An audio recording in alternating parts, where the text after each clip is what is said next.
फिर दिन हुआ,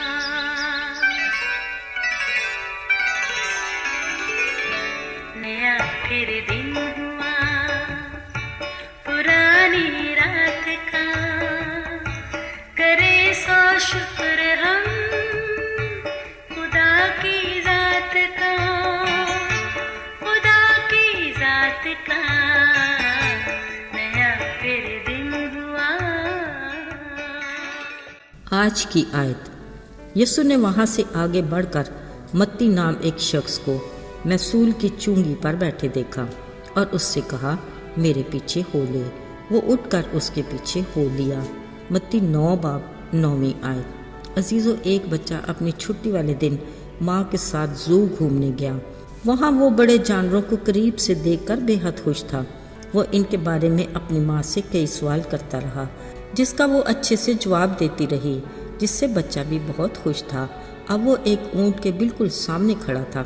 कुछ देर वो उसे बड़े गौर से देखता रहा, फिर बोला, माँ, ये ऊँट की कमर के ऊपर बड़ा सा क्या बना है? माँ ने कहा, बेटा, इसको कोहान कहते हैं। ऊँट को रेगिस्तान का जहाज़ भी कहते हैं। असल में ये रेगिस्तान का जानवर है, और चूँकि रेगिस्तान में पानी नहीं होता, इसलिए जब इसको पानी मिले वो अपने कोहान में इसका ज़ख़ीरा कर लेता है, ताकि ज़रूरत के वक्त उसका जिस्म यही पानी इस्तेमाल कर सके। जब बच्चे ने उसके पाँव देखे, फिर बोला, ये इसके इतने बड़े पाँव क्यों हैं? माँ ने कहा, बेटा, इसको रेगिस्तान में लंबा सफ़र तय करना होता है। पाँव बड़े इसलिए ताकि वो आसानी से और ज़्यादा से ज़्यादा चल सके। बच्चा अभी तक ऊँट को बगौर देख रहा था। उसकी आंखों के सामने के बड़े बालों को देखकर फिर बोला, माँ, ये क्यों है? माँ ने बताया, बेटा, आपको पता है कि रेगिस्तान में रेत ही रेत होती है।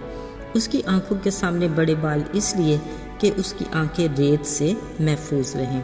बच्चा हैरत से ये सब कुछ सुनता रहा। फिर पूछा, माँ, ऊँट में एक ख़ास जगह में रहने के लिए इतनी ज़्यादा सलाहियतें हैं, इसको तो वहीं होना चाहिए। इसका ज़ू में क्या काम है?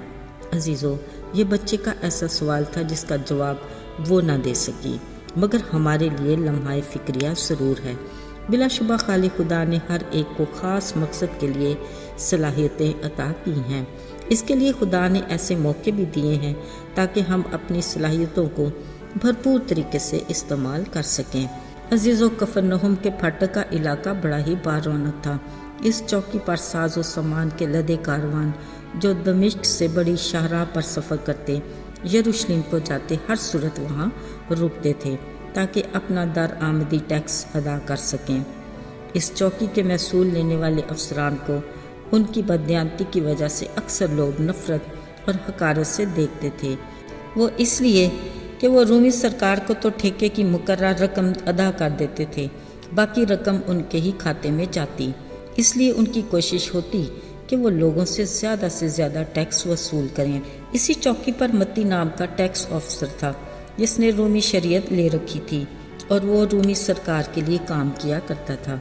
यहूदी दोहरी शरीयत के ऐसे लोगों को सख्त नापसंद करते थे। उनको अब इबादत खानों में भी जाने पर पाबंदी थी, बल्कि उनके पैसे चंदे और खैरात के लिए भी कबूल नहीं किए जाते थे।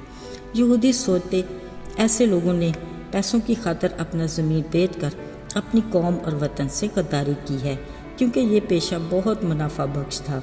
जो जितना धोखा फरेब और बेईमानी करता उतना ही अमीर हो जाता।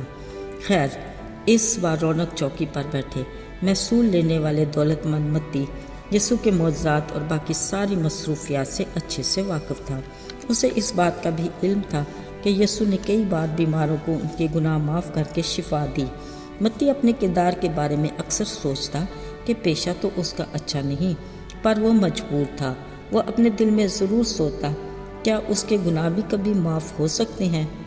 इत्तफाक से एक दिन मत्ती महसूल लेने वाला अपनी चौकी पर बैठा सोच रहा था कि क्या ये यीशु किसी हकीर महसूल लेने वाले को भी मुआफ़ कर सकता है। अभी वो ऐसी गहरी सोचों में पड़ा हुआ था, अचानक उसे महसूस हुआ कोई उसकी चौकी के पास ही खड़ा है।